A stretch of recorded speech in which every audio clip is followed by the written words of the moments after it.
This past Saturday, around 9 in the morning in Israel, Hamas and Islamic Jihad initiated a new round of rocket attacks against Israel. In the course of 2 days, they indiscriminately launched 690 rockets. Air raid sirens and phone alerts took over as Israel's national soundtrack. Tens of thousands of southern Israelis in harm's way spent their weekend running for bomb shelters. 4 Israelis didn't make it and were killed. This was the most violent flare-up since the Gaza war in 2014. Netanyahu on Sunday called for massive strikes and readied the IDF for a possible ground invasion. Israel responded to the rockets with targeted killings, tank fire, and strategic airstrikes on terrorist homes, headquarters, weapons caches, and one terror tunnel. The IDF blocked fuel from being imported into Gaza. Over the last 2 months, Egypt has been mediating between Israel and Hamas off the public radar. Hamas's claim is that the attacks are in response to Israel's delay in carrying out the humanitarian and financial relief brokered by Egyptian mediators. Gazan leaders were promised hefty financial aid from Qatar. In turn, Hamas and Islamic Jihad had violence on the border and halt smuggling weapons and rocket attacks, and they did none of these things.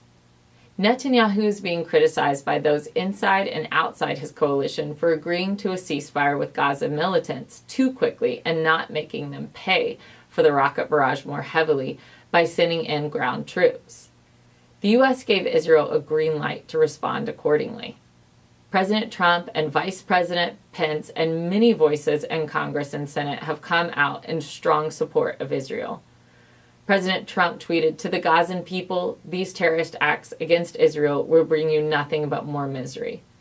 Vice President Pence tweeted, "We strongly condemn the attacks in Gaza by Hamas terrorists. Israel has the absolute right to defend itself, and the U.S. stands by our great ally, Israel." The timing of this rocket attack purposefully coincided with both Israel's upcoming Independence Day celebrations and Israel's hosting one of the biggest international television events ever to take place in Tel Aviv. Israel earned the right to host the musical spectacular because it was Israeli singer Netta Barzilai who pulled off a victory at the 2018 grand final in Lisbon, Portugal last year. By Eurovision rules, the home country of the winner hosts the next round of Eurovision. The competition lasts from May 14th to May 18th. Almost 200 million viewers are expected to watch the event on television. 5,000 European fans and contestants are flying into Israel. Israel has no interest in Eurovision being canceled or moved because Israel is in the middle of an escalation with Hamas. That is likely the reason that the ceasefire was hastily reached. Hamas, for its part, has no hope of winning a military battle with Israel, but if they intend to hurt Israel's international reputation or injure its tourist industry, lobbing over 600 rockets into Israel's interior before Eurovision seems to be their ground strategy. Perhaps, though, Hamas's PR efforts backfired.